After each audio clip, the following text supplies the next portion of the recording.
Hey, everybody, welcome to a new episode of Geeks from the Multiverse.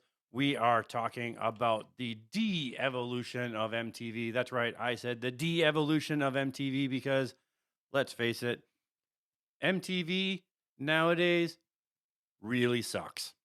And we are going to dive into why it really sucks and why MTV in the late 80s and early 90s was probably the best era of MTV. So, stay tuned.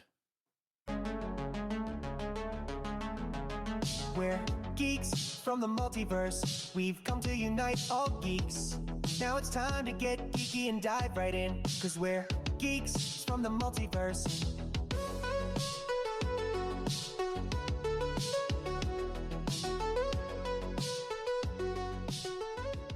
Hey, what's going on, everybody? Welcome back to another brand new episode of Geeks from the Multiverse. I am one of your hosts, Mr. Grumpy Beard, and with me, as always, Captain Lestat. What's up, y'all? Yes, boys and girls, we're ready to bring it to you today because good old MTV, RIP, because I'm going to mention this now, is that, yes, of course, in the last few weeks, I think? It was mentioned that, MTV is technically no longer to be.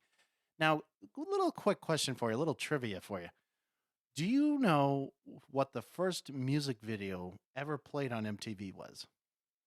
Well, since I'm looking at it in the notes, yes, I do. Well, I was saying not to look at it in the notes. I'm saying if you knew, like, off the top of your head. But clearly, if you're already going to cheat. Well, no, I mean, I've been looking at it for the past hour, and I put the notes together, so I do know what it is. It's "Video Killed the Radio Star" Well, by, if you know who the artist is, which I also do. You know what's funny? Even looking at the notes, it doesn't actually say, does it, man? By the Buggles.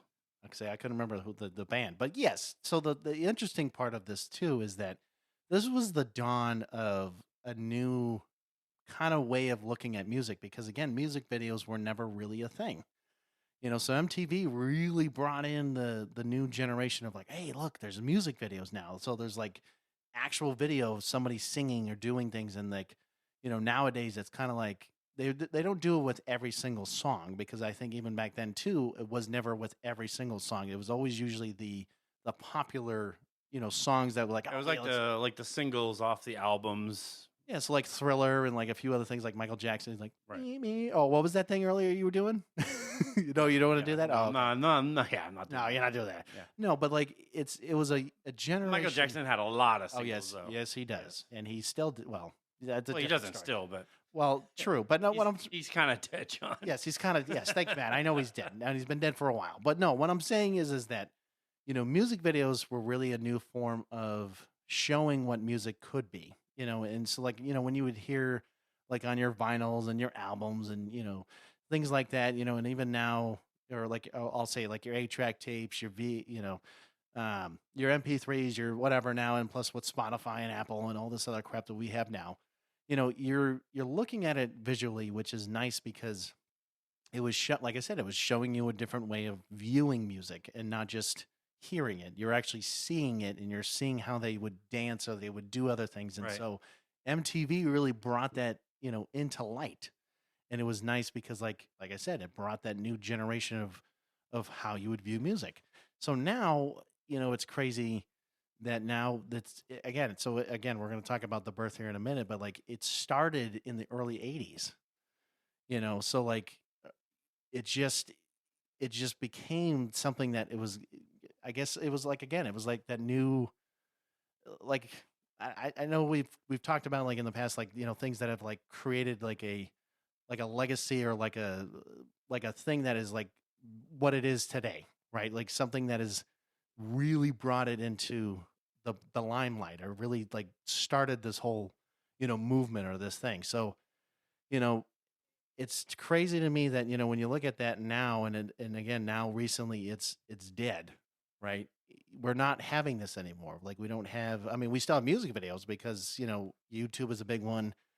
I know there's other platforms that will do it too. I can't remember off the top of my head what each one is, but like YouTube's a big one. YouTube will always have the music videos from way back when too, but it's just, like I said, it's just unfortunate that we have, things like this that just say, okay, we're done.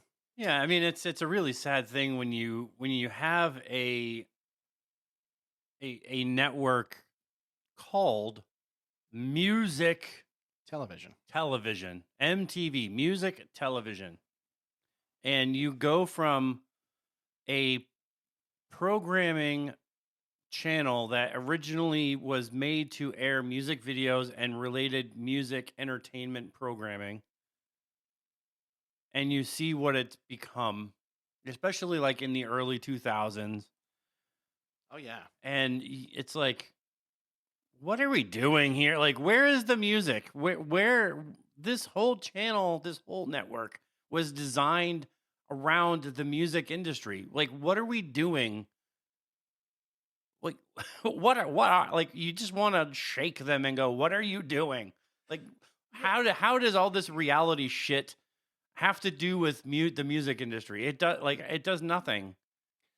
Well, and especially nowadays, I mean, because I know like MTV they also had like spin-off basically channels as well. MTV2 and Yeah, MTV3. yeah, and like all these other Yeah. things, but like, some of that MTV stuff, like, because I've read, like, again, we're going to talk about it more here in a minute, but like, again, with the fact that music television started out with just music videos, and then MTV also then produced like I'm gonna say like like reality shows and like the little drama shows and all these other things, like, and they made movies and they've done other things, and then of course they brought in like, I'm gonna say it, like black culture and like, certain other things that they've done in a part of it. So like they've done so much with it that now it just sucks when you're like, okay, well, you've had this for, technically this would be what, 40, about 40-ish years now, Yeah.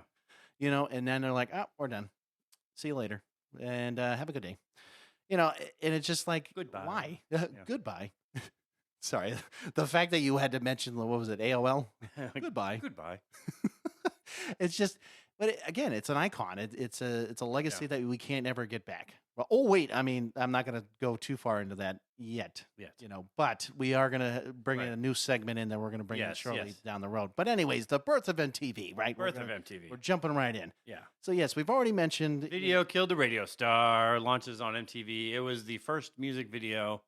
It did shift that culture, that idea that music was not just about sound, but there was an image, there was a video that went along with music. That now it was more of a spectacle. It was more of you didn't have to just listen to the music anymore. Like there was something to watch along with the music, and this is what changed, what made MTV what it was.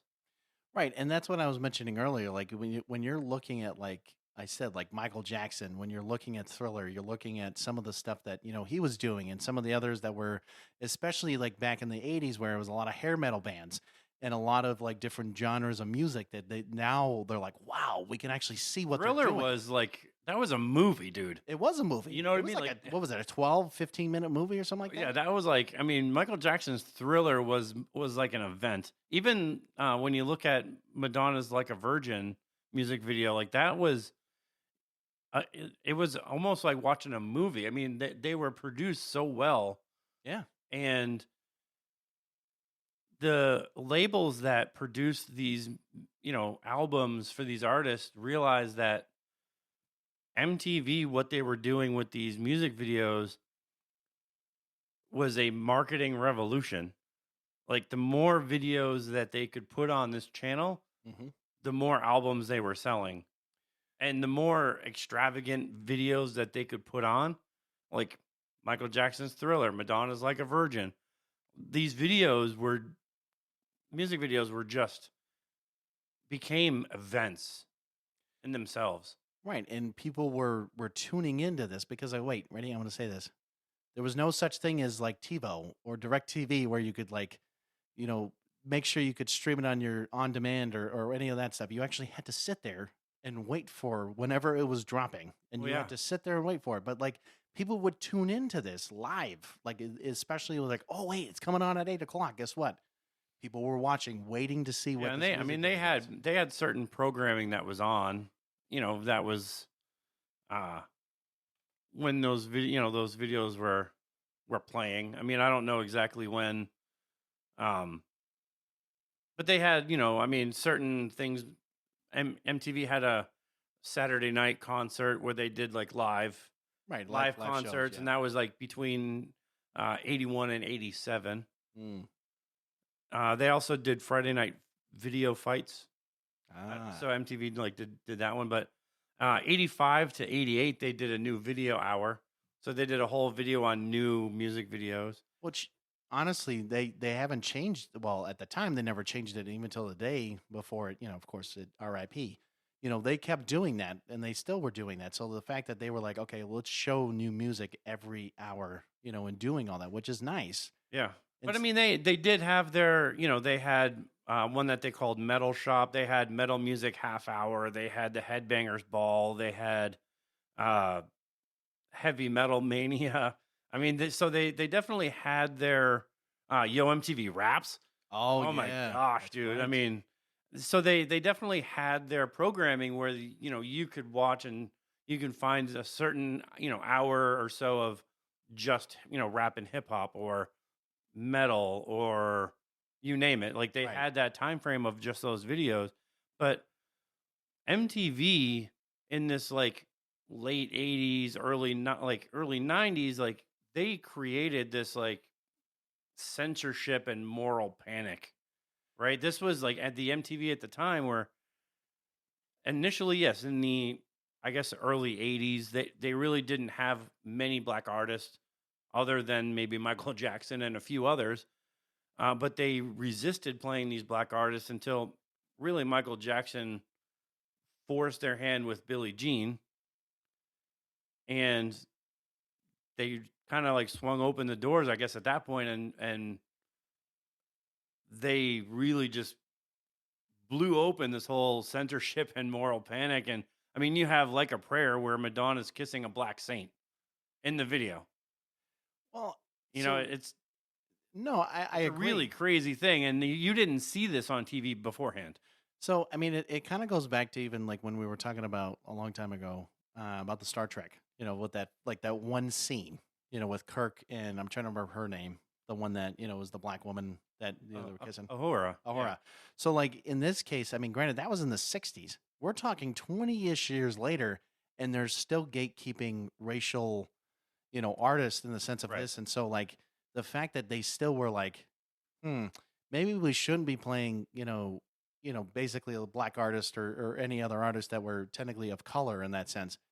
And the fact that basically Michael Jackson had to be the one to say, "Hey, listen, I'm going to do this, and it's going to happen." And then all of a sudden, like this fight, exposing this ugly racial gatekeeping.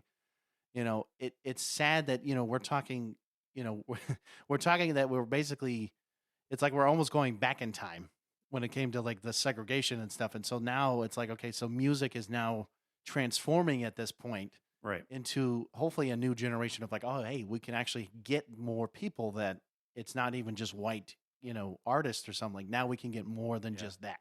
And 1990, Madonna had a video for Justify My Love. I mean, MTV outright banned it for being too racy due to its explicit sexual content, provocative themes, and depiction of female sexual empowerment and androgyny. Mm. Well, and then apparently the fact that even right here, like MTV walked the line between rebellious youth culture and corporate fear.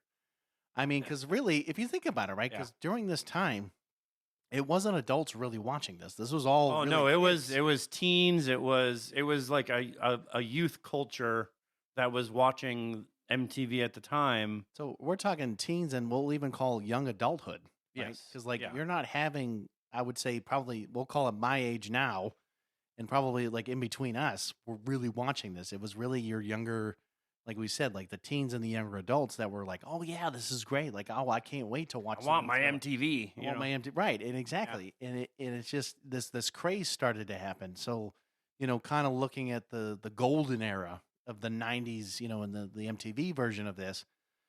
So you got TRL mania, teens flooded Times Square holding signs and screaming for Backstreet Boys, Britney, Eminem, even though that was way later. Carson Daly, became the cultural babysitter of after school America. I mean, it's true. I mean, when you had a lot of boy bands, you're talking female pop singers, Eminem being, again, we're talking late 90s at this point for the Eminem thing, and then Backstreet Boys kind of being mid, Britney kind of being that mid 90s as well. You know, people were watching this because it was interesting to them, and that was part of their culture. So if you don't already know, TRL is Total Request Live, by the way. Yes, I do. Yes, I do. Yeah. It's been a while, but yes, and I know. Well, I just didn't know if people are like, yes, oh, well, what's TRL? Like Total Request Live, where people would basically request videos. That was Carson Daly, if I remember right. Yes, and well, the other thing is that wasn't it too where they would like interview different like artists as well, like live on television. If I'm not mistaken, I think that was what they would also do as well. Yeah. So it was. They played the 10 most requested music videos of the day, as voted on by viewers via phone or online. It aired for Monday through Thursday for an hour, and it was billed as a live show, though it does say that many of the episodes were pre-recorded. It doesn't say that they interviewed, but I believe that they did. They did, yes. It does say that they used it as a promotional tool by musicians, actors, and other celebrities to promote their newest works to target the show's teen demographics. Well, So I mean, that would make sense. yeah, and that's what I thought that was most of what they were doing. Besides, like, hey, let's look at this new music video from Eminem, and they would just like blow it up or whatever. But Yeah. and then you got right here, Unplugged becomes legendary. So, for example, Oh, dude, I fucking loved Unplugged, man. Like Nirvana's Unplugged was one of the best. I mean the set with Candles and Flowers, like that was their Unplugged was one of the best ones that I've seen. I also loved the Korn Unplugged. Oh yeah, yep. Eric Clapton's Unplugged was also great. The Tears in Heaven just was so great. I mean, the idea of like you see these artists and most of them are, metal or hard rock. Yeah. And you see their music being stripped down. It makes it does feel like really raw and real.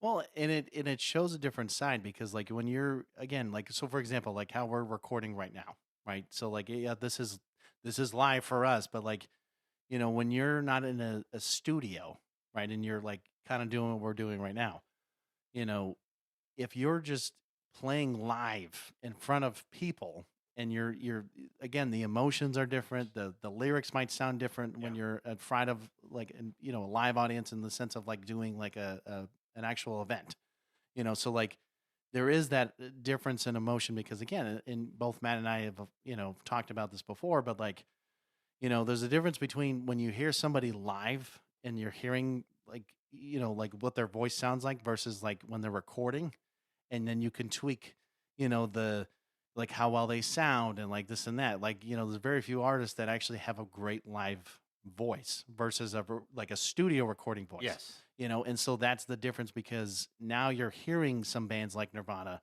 like Korn, like Eric Clapton, so on and so forth that a lot of them, even though yes they've done shows and they've done all that, yes they do have studio albums, they do have all this, but like you're hearing it like live and you're like whoa. And you're hearing them figure out like how they do their music without the amplifiers, without the electric guitars. Like they're doing it with acoustics and right, not with like an acoustic drum set, but they're using bongos and like all these snares other and right. different instruments, and it's just great. But the one thing that MTV really really did good, and I think we skipped over this fact, that very very early on MTV always had, and they called them VJs, but video jockeys. Oh yeah. Very early on, we always saw these video jockeys, and they always introduced the music videos. We saw them all the time. Martha Quinn, Nina Blackwood, Mark Goodman, and there were many, many others. But these were the people that those of us who watched MTV back then. I don't know if I watched MTV in the 80s, but probably not. Probably not. in the 90s, I definitely did, and you saw them all the time. You Well, really you really began to trust them.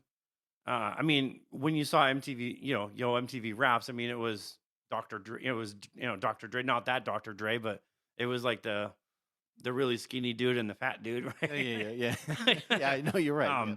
Yeah. But you saw a lot of these VJs, and you really trusted them, and they became like, you saw them and you're like, oh, I love this guy. I love, uh, but MTV was really great for the diversity of shows that they gave you.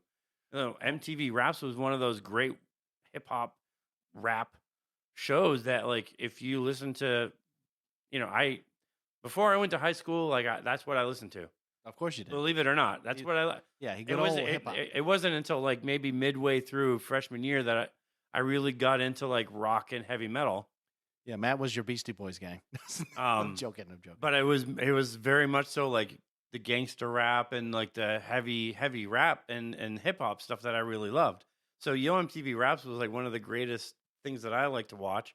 Headbangers Ball, I mean, that gave the metalheads like their arena to see all of the metal bands that were around. 120 Minutes, that exposed the alt indie kids to new sounds. But that's the thing, that MTV wasn't just one thing, it was many things. Well, not only that, I was going to mention too is that when you were mentioning the video jockeys, like they became basically celebrities. Like they Oh, they did. became an overnight sensation because now teens are listening and they're like, "Hey, you know what? We are going to trust them to listen to, like we were talking about a second ago, like the whole Madonna, U2, and some of these up and coming artists." So like, like you kind of mentioning here, like the whole Backstreet Boys and Britney Spears and all this other stuff like that, they're coming up, to be, people would be like, "Oh yeah, we want to hear them. We want to listen to them." And for example, right? So like the premiere event culture, right? So like you had to tune in live to see, Britney's "Oops, I Did It Again," and then you had Michael Jackson's next short film, So, but again, this is where even before YouTube, yes, ready, before life of the internet. Before YouTube, MTV was the gatekeeper. They were the ones that had the control and the power Yes. regarding music. And so this guy, good old Kurt Loder, good old MTV News here, he gave weight to the channel. He broke the news of Kurt Cobain's death to millions, right? And then MTV was music, but it was also trusted journalism for a generation. So like Right.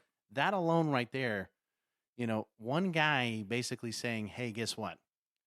I'm going to give you the news of this, but guess what? Now I'm giving you as much fact as I can without putting in the propaganda that we have nowadays." Right, because now you're trying to listen to the source and you're actually trying to give hopefully the right information and not be like, "Oh, but like I couldn't even tell you nowadays." Like one of the things I keep seeing is Celine Dion is dead, even though there's no factor anywhere that says that she's dying as of this exact moment. Right. But again, if that was happening back then, they'd be like, "Is this actually true?" And you're like, "I don't know about that. Let me talk to you, Celine, for a second." But it's again, there's a difference between now and then because you actually had to work. You actually had to report. You actually had to do things. Now you're just like, "Oh, hey, look, somebody tweeted about this."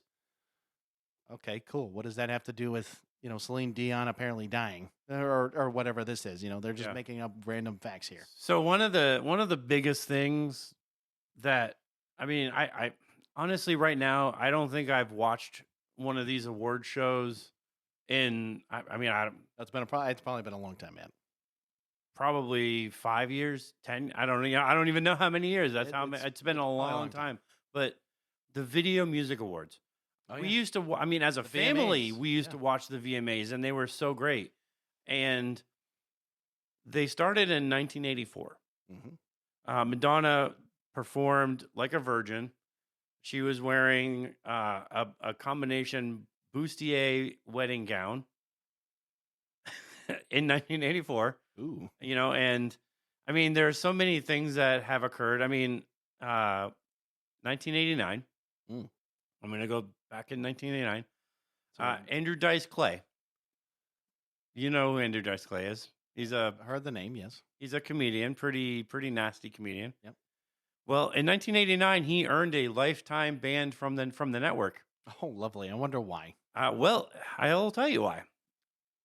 Well, he was introducing Cher, Mm. and when he introduced Cher, he shared some of his notorious nursery rhymes. Oh, I've seen this guy. Yep. And if you know anything about Andrew Dice Clay and his nursery rhymes, they are No, I remember seeing the video. really inappropriate. Oh, yeah. Uh, and they really contained vulgar language and sexual references. I am not going to say them right now, but you can look them up and laugh to yourself. But he got a lifetime ban for basically doing these Right, nursery doing rhymes himself. uh, when introducing Cher. But I mean, some of the performers were Tom Petty, Guns N' Roses, Motley. Guitarist Izzy was assaulted by Motley Crue lead singer Vince Neil. I mean, Lovely. you can't make this stuff up. I mean, 89, man. No, but What are you but gonna it's say? raunchy. But that's the thing about like back then versus now. But this is also again during the Reagan Yeah. administration. So like the whole we're not going to do drugs or this and that. It's like, well, then again, everything that basically Andrew Dice Clay was saying was probably that's probably why it was also banned, because they know that that shit wasn't going to fly at that time.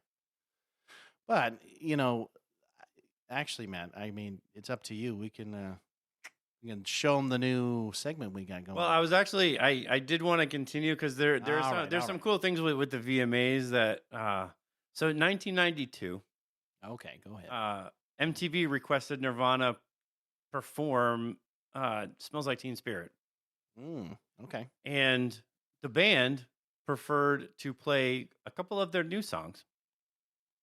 Do you know what the new songs were? Not at that moment, I don't. So the new songs were, one of them was Tourette's, Okay. and the other song was Rape Me. Okay. Well, So the executives continued to push for Teen Spirit, but finally the band, they offered the band a choice to play either Teen Spirit or Lithium, and which the band they appeared to accept. The performance, Nirvana began to play, and Kurt Cobain played the first few chords of the song Rape Me, and much to the horror of the MTV execs, before continuing their regular performance of Lithium. So at the end of the song, frustrated that his amplifier had stopped functioning, the bassist, Kurt, decided to toss his bass in the air for dramatic effect. He misjudged the landing, and the bass ended up bouncing off of his forehead, forcing him to stumble off the stage in a daze. I wonder why. Wow. I friggin' wonder why. Jesus. Kurt. Like, you cannot make this stuff out. And this is what made the music awards such a great show. I mean, these, like, you cannot make, if you can imagine, like, you're saying like the Will Smith smack was like, oh my gosh, that yeah, can't yeah. happen in the music awards were some of the craziest shit you have ever seen. I mean, you had Howard Stern appearing as Fart Man, right? Like, you cannot make this stuff up. Like, you had like Madonna showing up in a basically a tuxedo, wearing a corset. Like, you know what I mean? Like, it just the Yeah. shit that happened during this was crazy. And this was 1993. Snoop Dogg presented the Best R&B Video Award to Dr. Dre and George Clinton at the same time. Snoop Dogg was wanted in connection with a week-old drive-by murder in L.A. And you're like, like, oh, okay, cool. Like, come on. I mean, this would not happen in today. No, because guess what? None of this shit would have been either live at this point, or they would be like, all right, we're canceling this show right now. Yeah. But it's the truth, though. I mean, because, when you look at like music nowadays, I mean, I'm not gonna lie, Matt. I mean, I have some questions for some of these artists because, my God, there are some lyrics, there are some things that I just don't understand now. No. But like even back then, at least music was real. Music felt pure. I mean, at least when you looked at music, it was like you knew, music was written by at least the band or the artist, and not like 12 people sitting in a room And like you're looking at the lyrics and it's like, are they just saying the same thing over and over again? And it took 12 people to write it? Him and him and ooh. It's like, Him and oh, him that took 12 people to write? That's cool. and you're like, was he just mumbling? Yes, he was just mumbling that entire And song. in the meantime, you have Michael Jackson, who has how many like singles that he has, wrote all of his music. Right, because again, now granted, you're talking about an artist that is basically a one of a kind, Right. right? And like another one is like Freddie Mercury, from Queen, and like so many others that have like gone and above and beyond where their music is still played to this day, right? I can guarantee you there hasn't been one like that in this day and age right now. There has not been Very far and few between. Because now, I mean, you have these artists and the labels like, hey, we have this song that we feel is perfect for you. And I mean, because they're under contract, it's not like they can just be like, nah, I'm not doing that. They have to be like, all right, let's go to the studio. No, and I mean that's the sad truth of the reality of really what music is nowadays. And I think that, when you're looking at artists, if you're trying to be pure, if you're trying to be real and raw and this and that and show emotions and do whatever you need to do, like you need to think about how you're going to make this music and how is it going to impact like a legacy of your version of your story, right? And I know I'm going to say this. Yes, there was a time, Matt, even though I know he knows about this too. There was a time that I wanted to be a rapper, and my name originally was going to be J Life, and everyone's like, "Well, that's dumb." Well, you know what? I did it because I thought at the time I was like, "Hey, maybe I can, go in the music world." Well, guess what? I was dumb and naive, and I was like, "Yeah, screw it, man. I'd be a rapper. Must be easy." No, it's not freaking easy at all. It's not even close. And I realized that, yeah, the name was meant to be. It was basically just it was John's life, because again, as an artist, you're explaining your life. You're showing that the things that are going on. But like we've said, music nowadays doesn't do that. They don't like. I'm not saying that some of them don't, but there are definitely few that I honestly could play a song and I'd be like, I love the beat, but I have no idea what the fuck they're saying or what they actually mean in a Yeah. song. So we have a brand new segment that we are bringing into our little podcast world here, and we are introducing it right now. So let's bring it back. It's time.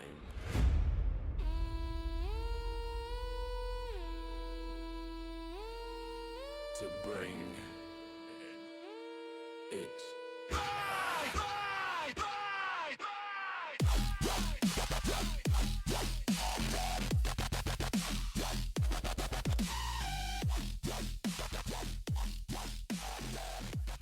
That's right. It's time to bring it back. So, in this new segment, we talk about TV shows or movies that we think should be brought back and why we believe it should be resurrected. So, in this very first Bring It Back segment, we are setting our sights on MTV because, we're talking about MTV. So, although we could be choosing some of the great MTV shows in its history, like MTV Unplugged or MTV Raps, or even like Pimp My Ride or MTV Cribs. I'm not gonna lie, man. Before we go any further, I've always liked Pimp My Ride or even the MTV Cribs because for me, like I would love, especially Pimp My Ride when you get Exhibit. He's like Pimp My Ride, and then it's like this piece of basically shit car, and then you're like, okay, and then they're like, whoa, let me just throw some speakers in and let's get the PlayStation 2 in, and then I do agree, and I would have personally, if I was going to choose any of these, other than the one that we did ultimately choose, but right. I don't know if I would have done Pimp My Ride or MTV Unplugged. I mean, being a music guy, like I love the MTV Unplugged, and I think there's a lot of new artists now that I would love to see unplugged. Right, and just see what that true raw version of themselves are. Absolutely. There's also another one that's not on this list, but MTV Storytellers, which was a great show back in the day. Okay, fair enough. But Storytellers was a great one. But ultimately, we chose Celebrity Deathmatch. Now, this one, I will admit, like when you're watching Claymation, because it was like they would take this and then it was like, I always just thought of like some of the '90s shows, like it was like was it like Meet the PJs or like the random claymation like shows and stuff like that. But this is interesting because it's almost like epic rap battles, like you know what I mean. Like it's similar to that, but in this case now you're taking literally celebrities. And it Or wasn't even just celebrities. I mean, it was characters too. Well, characters, celebrities. The point is like you would take, for like a random example, right? I'm gonna let Matt. We'll say one in a second, but like, just like a random example here. So, you know, I want it that way, and he's like, "Shut up! Don't even sing again." And then so basically, it's the Backstreet Boys versus "You're tearing up my heart." And he's like, "All right, now shut up again." Right. Seriously. No, so again, like the NSYNC versus like Backstreet Boys. Like, you couldn't make this stuff up. So it's like you're basically claymation, characters that are moving and they're fighting. But the worst part about this, it's like if you took basically almost Mortal Kombat like in this sense. And you're showing the blood, you're showing the heads popping off, you're showing the bones, and you're showing all this stuff. And it's all claymation. So I mean, it's like almost Play-Doh claymation. Like, And it's just weird. And it's funny though, but it's funny to watch. Like you're like, yeah, man. He's like, so like, and you have the commentary, which was hilarious. oh my god, the two announcers. Yeah. Oh my god, those guys are funny. Yeah, those guys were And then so hilarious. even the referee, man, like he was just he's like, hey, I want a clean fight, and he's Let's like, get it on. Yeah. right. And it's just you're watching this whole thing, and then so just some of the impressions that so like another example, like Madonna versus Michael Jackson, and like you're just seeing him with emotions and like him, doing his famous like moonwalk and whatever, and then Madonna doing again whatever Madonna really does. I don't really know off the top of my head, but like, I'll let you mention one since I know you're probably dying to itch to talk about this next one here. Number 2 here is what I'm talking about. Oh, I mean, Beavis and Butthead versus Hanson. I mean, it was obviously Hanson the bop. I'm not gonna sing the whole song because it's stupid, but. Oh, I thought you didn't want to sing like I did.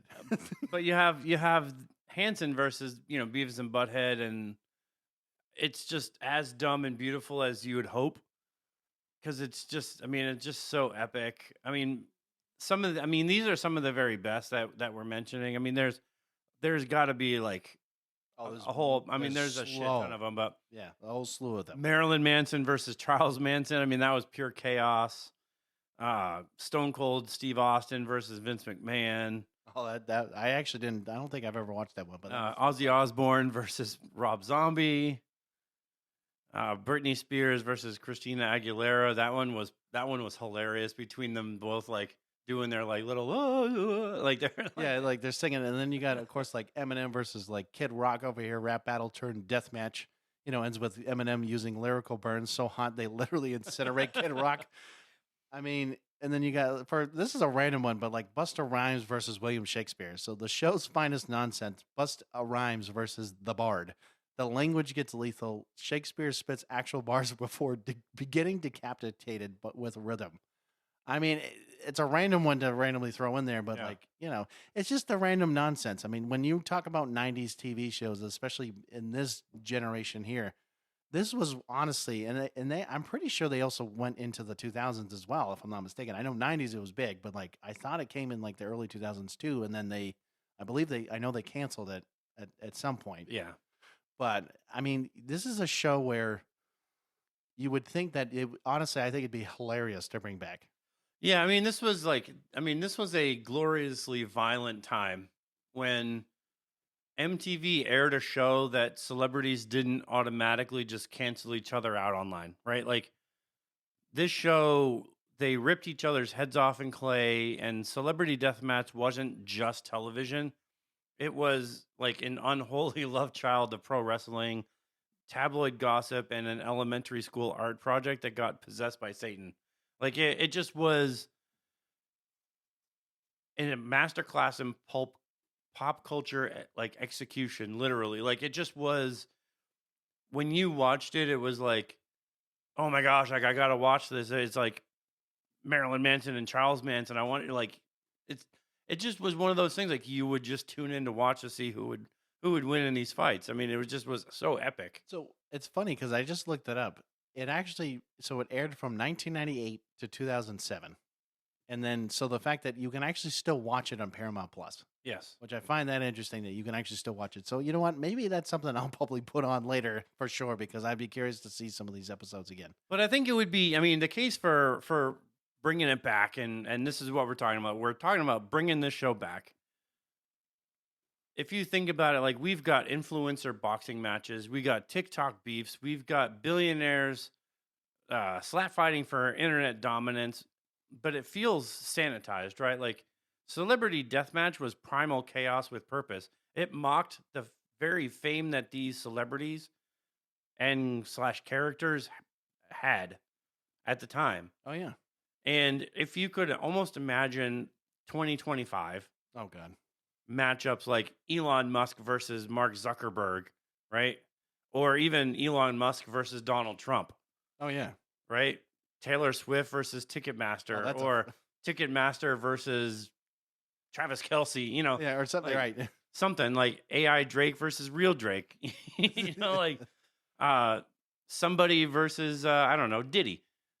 I don't know, like you could go. I mean, the jokes write Oh, yeah. themselves, right? I mean, but it's like, hey, you want to join my Diddy party?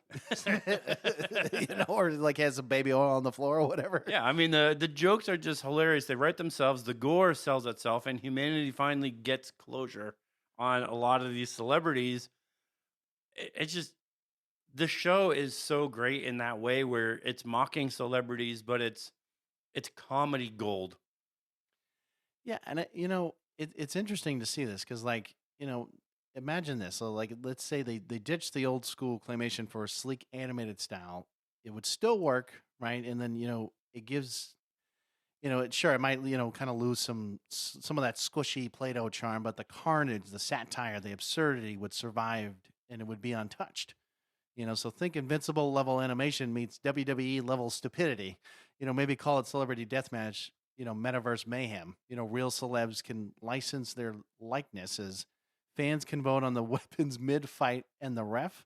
An AI deepfake Mills Lane screaming, "Let's get it on! Let's get it on." You know, and then the first episode ends with Mr. Beast exploding into a sponsorship deal and respawning as a Mountain Dew ad.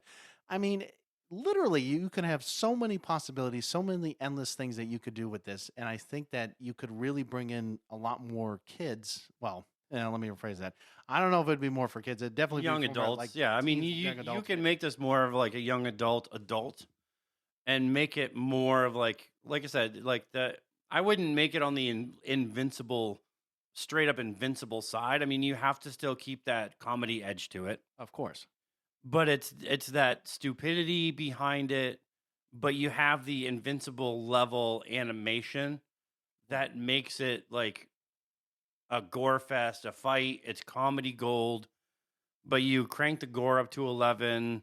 Whether you do the claymation or you do the animation, I think it just deserves to rise again, and then remind us that fame looks best when it's just bleeding on a mat. I mean, I honestly think they really should just, you know, like we're saying right now. I think that when you try to revive a show, you know, you have to make sure, like, and follow the damn blueprint, you know, because at the end of the day, if they don't follow what they've already done, why it's been so successful for what it is, then you're not going to have that same, you know, nostalgic factor. You're not going to have the same kind of style of things. Yeah. And I think that you could do a modern take on this without having to lose the likeness of what Celebrity Deathmatch actually was. Yeah, so let us know in the comments, whether you're on YouTube or whether you're on Spotify. Let us know in the comments whether you think Celebrity Deathmatch should be brought back, or whether you think just leave it alone. It's great the way it was. I certainly think that there's enough celebrities that deserve to be A part of Celebrity a part of Celebrity Deathmatch that we would certainly like to see their limbs ripped off and beaten with. I'd say this is GFT. I'm going to say this. This is GFTM approved. We're saying bring it back. Bring it back. Don't leave it in the past. You bring it back. I guarantee you'll find the hits. You'll find the ratings for that. Yes. But then jumping right back into, you know, our live. Yeah, this is not the great part of MTV, No, because this is like mid 90s to 2000s. This is when reality TV starts creeping in, and the real world So I will say this though, if at least without certain things, I mean, actually, if I'm not mistaken, didn't you and I go see a Jackass movie together? We did. I mean, It but was 3. Was I it think 3.5? Jackass was definitely different than like Road Rules and the Real World. No, but I know. I think that was definitely different than all of that. No, but I remember. I think it was 3.5 is what we saw, and I think what it was is because it was the first time, at least that I know of, especially in a movie like that, that you actually got to see someone's balls literally flopping in the, and you're like, is this seriously for real? But like what Johnny Knoxville did though, I mean, him, like, a few others, like I'm thinking of Steve-O, and I'm trying to remember the midget that it was in there, like a few others, and of course, like I know Bam Margera would come in occasionally, but like, I mean, it just was. I mean, when you see anybody stapling things to themselves, I mean, it's crazy. I mean, Steve-O was a nutcase. It's addictively watchable, but I mean, you have these reality TV shows. I mean, Real World was the first thing that. I mean, the first episode was in '92. I mean, that show was 7 strangers. They were picked to live in a house, and it was to be exploited on national TV. It was basically if you took Big Brother and it was the before Big Brother. Yeah, kind of a thing. Maybe less produced than the Big Brother is now, but correct. I mean, obviously, I think Real World wasn't as reality as we probably would have thought it was reality, but yeah. Then you also have Road Rules and experimentation, and they tested these reality shows and made these. I think, is this also when Ridiculousness also started somewhere around there? I think it was actually. I want to say it was later. I think Ridiculousness was later. Oh yeah, I see it too after the 2000s. Yeah, but the videos became something that was pushed aside for this like reality TV drama. And instead of Madonna's latest music video, teens were tuning in for Puck being gross on the Real World. Reality TV started basically printing their own money. Like these guys were becoming more popular than even some of the music artists were. Right. They were becoming names. TRL, Fades Out. This we actually just talked about Napster and LimeWire. Correct. But they made these videos instantly accessible much later. YouTube killed the need for MTV premieres because you could watch all these videos now on YouTube after, I think, 2005. Yeah. Yep. Carson Daly's Countdown lost its relevance. And then by the early 2000s, MTV realized cheap TV was cheaper than music licensing and more bingeable. So, I mean, there you go. Like it was like, hey, reality TV is where it's at. So we're gonna go gung ho on all of this reality TV bullshit, and we have the Jersey Shore. So this one I can talk about a little bit because I can tell you one thing about this. I fucking motherfucking. Fucking Guidos. So the biggest thing is that I remember when Jersey Shore came out, because especially around the time that like I was in high school and stuff like that, it was a lot of people, especially a lot of the girls that I was with, like, in the class with, like they would always talk about, oh, did you see the Jersey Shore episode? And the problem is that a lot of them would actually follow this whole GTL, the gym tan laundry thing. So more the tan part, because I kid you not, Matt, I do remember walking into my high school sometimes and I actually looked at some of these girls and they were putting on tanning on themselves. But here's the thing. Imagine an orange alien. Okay, like literally that orange, like that weird looking, I don't even know how to describe it. It wasn't a natural tan.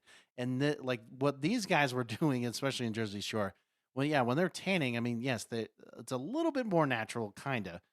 But imagine yourself putting on a spray tan that basically makes you look like an orange alien.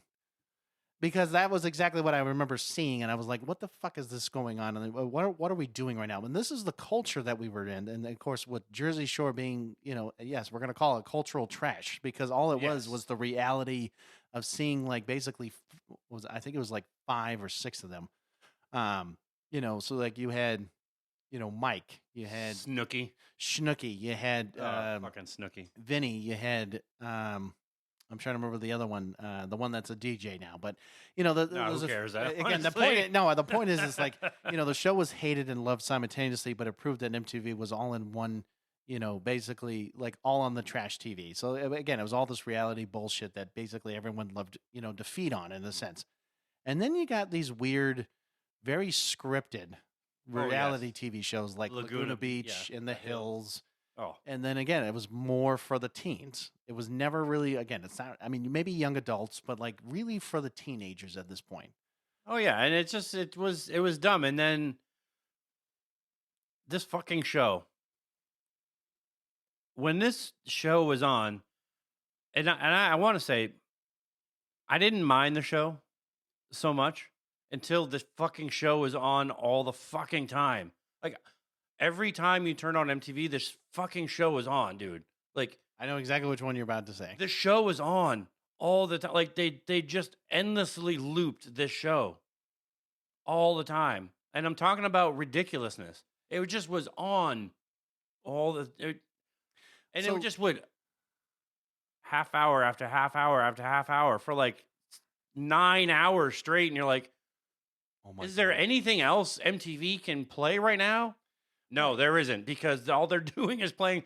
And it's, if you don't know what Ridiculousness, it's basically like Think of America's Funniest Home Videos. if you took TikTok and Vine. If you don't know what Vine is the earlier version of TikTok. TikTok is like the Chinese version of Vine, Basically, yes. Basically, but if you took TikTok and you basically just put it onto a show, that's Ridiculousness. Well, That And I was also going to say, like, if you took like clips of like American Funny Home Videos like that, yes, you put that in all in together. it's a clip show.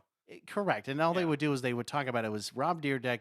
It was kind of a bigger black guy. I can't remember his exact name, but like it was his best friend. And then you'd have this. Oh, she was annoying as hell. Chanel something. Chanel, yeah, she is that Chanel West stupid Coast. laugh. It was that stupid Yeah. laugh that I hated. So she was like, you know, and you're like, what the hell? Can you just shut up? How'd that go again? No, don't you? like that? Yeah. Oh, yeah. No. It was so annoying that people were just like tuning into this shit, and you're just like, oh Because my you didn't have a God. choice. They freaking endlessly looped it for 9 hours when you put on MTV, and you're like, well, there's nothing else on. I guess I'll watch freaking Ridiculousness for 9 hours. Well, and it just it was fucking annoying. And then they made another show that was like, they made one that was like all about eating.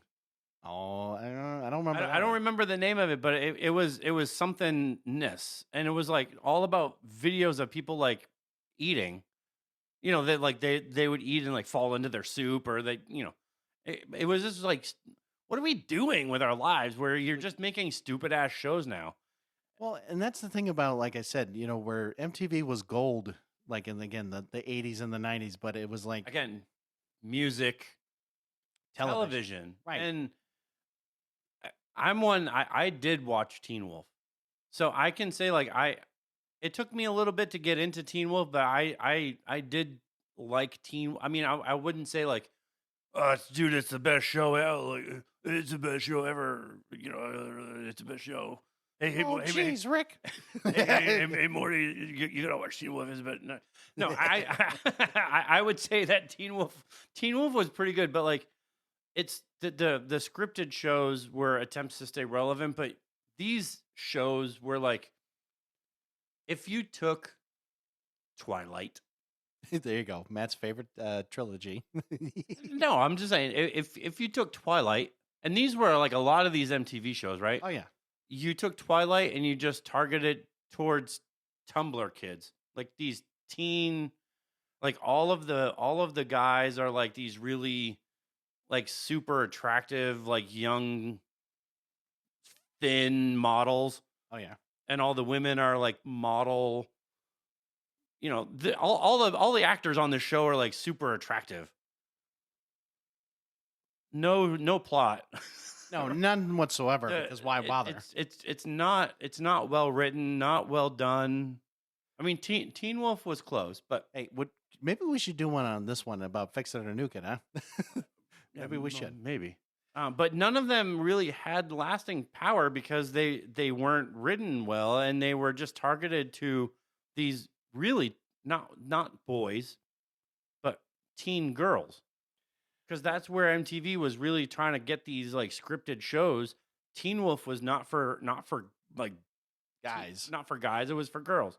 But you had these like shows that were really targeted for these teens because they were like, oh, there's really hot guys in the show. And then the internet really finished the job because YouTube became the true music video hub. TikTok now launches careers the way MTV once did, and MTV lost the fight by refusing to evolve.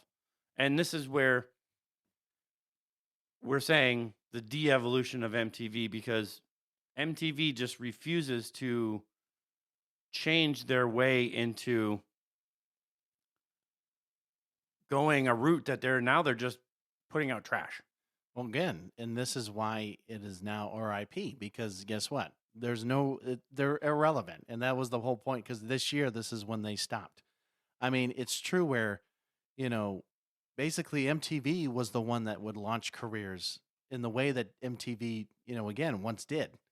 They lost the fight by refusing to revolve, which we've already talked about. And again, with YouTube being now the true music video hub, I mean, MTV was the king of doing all this. The fact that you have different platforms now that have created, these celebrities or these stars in the sense. People are like, oh, you got famous off of TikTok and now you're an actress, or now you're a YouTube star. And guess what? Like we talk about Mr. Beast as a prime example. He's big on YouTube. He's big on all the social media platforms. Like without, again, I was gonna say it, without MTV being what it once was, a lot of these platforms like YouTube, like TikTok, like so on and so forth, you wouldn't have a lot of these things today. But it sucks that MTV didn't want to change with the times. Yeah. Yeah. And that's the sad truth. The one thing I did want to mention, I mean, we have some like little geeky tangents and like little Easter eggs, because I do remember back in the day, and this was, there were 4 seasons of this show.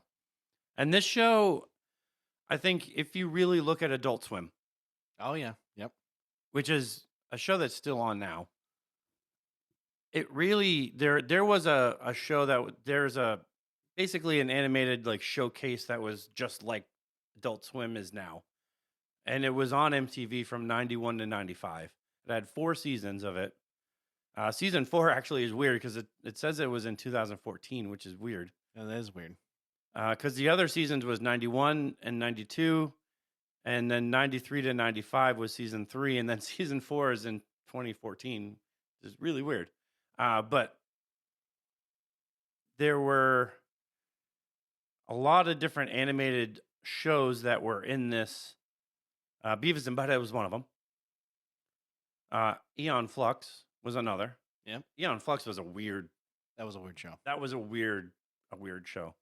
I don't know of really any others that were like. Well, Daria was. I do like. I know a little bit. Like, but it's kind of. It was a weird show. It was like if you just think of like you're, giving a voice to like cynical teens. Because that's kind of what basically Daria was. She was just a normal girl, going through high school in a sense, and just basically, voicing her opinion. She wasn't like the popular kid. She was just kind of like the loner and part of like a crowd of like, again, a high school people. Yeah. And this is where, again, this is the peak of weirdness when it comes down to the, the animation block of, MTV here. But yeah, and these are the single episodes. They're not like, you would see an episode of Eon Flux and you would go to Liquid Television and watch these, week to week, and you would find another episode and another episode. Beavis and Butthead was one of them. Like I said, Eon Flux, but it basically was your basically Adult Swim. Your Adult Swim, but in the early to mid 90s. And eventually, yes, MTV allowed Mike Judge to create Beavis and Butthead. And this is where, like, I absolutely loved Beavis and Butthead, because this is where you actually did see these two watching videos and completely destroying and making fun of them or like loving them. And their commentary was second to none, and it Well- was hilarious. Well, for you, I was going to say, what? I know you have an impression of at least one of them. I'd love to hear it one more time because I know. No way. Come on, just once for the viewers. Hey, baby. Because every time I hear that, I can never do it, and he's like, What are you talking about? It's every single time because it gets me. Because like you have to have that voice, that likeness to do it. And like I said, I mean, I do applaud you for that because every time I hear it, I'm just like, yeah, you know what, just keep doing that because like I can't ever do it. I can do other voices. but- Whoa, no way. You know what? Ready? Here's a little fun fact for you. The reason why Matt bought the new, well, at the time it was Black Ops 6. Black Ops 6. He bought it literally just so he could get the Beavis and Butthead did. pack. That was it had nothing to do with anything else because all of a sudden I remember this, and I think I mentioned this a while back. But he literally bought it, and then I was looking at my my PlayStation Hub, and I was like, wait a minute, and it says something about Matt playing like Call of Duty, and I'm like, what the fuck? And then I call him up and I say, what are you doing, pal? What are you playing? And he's like, Call of Duty, and I'm like, yeah. I said, "Question- Nothing. Nothing? I'm not doing nothing right now. No, yeah. The worst part was he was like, I knew you were gonna fucking call me. I knew you were gonna call me about this, and I'm like, yeah, because you said, quote unquote, he said, I will never buy another Call of Duty game if I ever live, and blah blah blah. And I'm like, okay. And then all of a sudden, I just see him play. He's like, hey man, did you get the new Beavis and Butthead pack? And I'm just like, okay. I'm like, Yeah. here we are again. But yes, again, when it comes to MTV, I know enough of our tangents here. It brought a legacy. It's done what it's done. I mean, without it, I would say that you probably wouldn't have a lot of the applications that we have today, like YouTube, the TikTok, the Vine, like, basically some of these platforms that have really brought what it is now for this generation. But again, this was the king of Right. of what we were. Well, and talking one of the questions here is like, what if MTV had embraced YouTube early on, when YouTube was really? I mean, YouTube didn't just like start and like be like, oh yeah, we're just gonna start playing music videos. No. They had to start somewhere. So like, what if MTV, being MTV, really embraced YouTube early on? if Instead of going the route that they did, I mean, they could have owned online music like Netflix did with streaming. Well, here's the thing about that. Imagine if MTV actually bought YouTube at the time. I mean, think about it. I mean, they probably would have changed the name, or I don't know what, maybe like the UTV or the Music Tube or whatever you want to call it. I don't know. But what they would you call it, could but- have a whole. If you think about it, we could have had a whole streaming platform with MTV that's just music videos. Right. I mean, because YouTube now has a YouTube Music and has like all the different things that they're doing now. But I could agree with you, man. I mean, the world right now, because YouTube has done so much with everything else. I mean, they have freaking YouTube awards. There's an alternate universe where this exists somewhere. I'm not surprised. I'm not going to be surprised, man. And there's probably another podcast just like ours that talk about something completely opposite of what we're talking about. Morty, I don't know about that, Morty. Oh, jeez, Rick, I don't know, man. This sounds weird. I don't know why we keep busting. Why do we keep doing that, man? I don't know. He's like, oh, I don't know, Morty.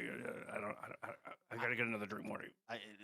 never mind. We're not going to go any further than that. But no, I mean, I agree with you. I think that, if MTV was smart, they could have actually created something more than what they, of course, now it's not even a thing anymore, but they could have honestly made it a big impact or a big difference. And I mean, honestly, like I said, it's kind of like the hot tub time machine. Like, if you went back and you changed something and Yeah. did something like that, I mean, like, what would it be today? I mean, Like, it's like, now you kind of just see like a lot of their shit, like producing movies. And I mean, now like they're just doing other shit. And it's like, well, I mean, MTV's no longer, man. I mean, they're not a thing anymore. So at this point, it's whatever whoever bought them out at this point. MTV, I mean, at the time it was Viacom, from what I understood, but Which I thought Viacom was owned by Paramount, maybe? well, they're owned by Paramount. I think Paramount bought them out. Like I know that they're a part of Paramount, but From what this says, the MTV is not shutting down entirely, but its parent company is shutting down 5 dedicated music channels in Europe by the end of 2025 to focus on its reality programming. Of course it is. The decision is a result of changing audience habits as people now consume music videos through platforms like YouTube and social media instead of traditional TV. The flagship MTV channel remain on air, but will shift its content focus primarily to reality TV shows. And this is why I'm saying it's a sad, kind of concept or a day, because like So this is saying specific channels ceasing broadcasting are MTV Music, MTV 80s, 90s, Club MTV, and MTV Live. So the MTV HD channel will continue, but will pivot to focus on more reality program like Ridiculousness. No, well, it says Geordie Shore, but I'm sure it's Jersey Shore. Yeah, yeah. and the hills instead of music videos. Yeah, and so this is what we're trying to say. We're saying that if So basically, yes, MTV is dead. correct, If they focus on reality TV, MTV is certainly dead. well, it's Because irrelevant at this point. it basically is irrelevant. I mean, I certainly do like that they produce, some of some movies and stuff. But other than that, like, I don't think that I would. I don't watch any of their reality shit. Like, I don't really care for it. But MTV as a network, if you're not focusing on music, then you're not a music television network. You're right. You because might as well be RTV. You know what I mean? Like reality TV. Well, yeah. You might as well just change it to RTV. No, absolutely. I think that at the end of the day, we've been talking about this for so long, but it's just one of those things that it's just sad. Like I said, because they were the king and now they're not, and everyone else has been taking it over. And at this point, you're right. Maybe they should just change it to RTV and say, okay, here you go. Here's your stupid reality TV shows that everyone fucking loves to tune into. Because I know I honestly don't give a shit about reality TV, but I know some people, like my wife, for example. Might as well just be GFY TV. You know There what I you mean? go. Hey, you want to start your own network, Matt? Is it called GFY, baby? GFY Productions, brought to you Hey, by check out Jersey Shore on GFY Go Fuck Studios. Yourself TV. Go fuck yourself. Yeah, do you realize we would get canceled probably the first time we'd ever live stream anything? But yes, anyways, no, we've been talking about It's probably better if they get canceled. well, anyway. that's true, because maybe then we won't have to worry about this anymore. But anyways, yes, we've been talking about this for so long. I know next week we have our special guest. When it comes down to like Thanksgiving week and all that stuff, we're Yes. gonna have our good old Pastor Joe from Life Church. We're gonna be bringing him on, and we're gonna be talking about gratefulness and being thankful. And Yeah, our Evolve episode, which is we used to call them our more serious episodes, but yes, it's our Evolve, Adapt, Overcome episode. yeah, we're trying to bring a new light. So hopefully, you guys tune into that, and I think it's gonna be a special episode. Honestly, It's a very, very time sensitive episode where it comes at a great time where it's definitely going to be impactful, and it's a good episode, I think. yeah, I think it's gonna be something that I think everyone. I think even if you listen to a certain amount of it, I think you'll probably enjoy the fact that we took the time to give you guys something special, and I think it's something different that we don't normally do on a normal everyday basis. But anyways, we're gonna move forward from here. We're gonna say, guess what? The good old fist bump, because Matt's proud of me. Because every time I say fist, I'm like, here we go, ready, follow, interact, subscribe, and tell your friends. Because guess what, baby? We are two dudes on two different mics, and we can't do this by ourselves. So yes, you go out there, you start spreading the word. That'd be great, because again, I know I can go communicate with people. Matt is not the greatest at communicating with certain people, that's okay, because he likes to do the behind the scenes work. So that's all right in this sense. So again, you go check us out on our website. Again, we have all these different resources, all these different things on there. I know Matt's been doing a great job with the website, making sure you guys are, hopefully up to date on, of course, any new episodes and especially our Evolve episodes as well. And again, check out the merch store, man, because I mean, no offense, I know there's only been a couple people, honestly, that have been buying stuff and here and there, but I'm not saying we're going to rely on that, but hopefully we get more people to start looking at it and trying to help us out here, because Yeah. Yeah, I mean, and you can go to our YouTube or, if you're listening on Spotify, drop us some comments. Like, we want to know. Go on Facebook, drop us some comments. We'd love to, hear what you think, especially about MTV or about any of our episodes. If you're listening to whatever episode, like, we'd love to hear your thoughts. We'd love to interact with you. So drop us a comment, send us a message, whatever, whatever. Yeah, just don't send us anything stupid because I'm not gonna lie, we've gotten that in the past, and we're just like, come on, if we're gonna be serious, let's talk about the logistics of the. I mean, if you're episode or gonna whatever. send us a meme because we would love to. We love memes, so send us a meme. As long as you're not saying like we suck, then that's we. And then we're gonna be like, delete. no. I'm joking. If you're gonna say that we suck, send it in a message so I can send something else to you. And that's Matt's version of saying GFY. Yeah. No. But anyways, until next time, boys and girls.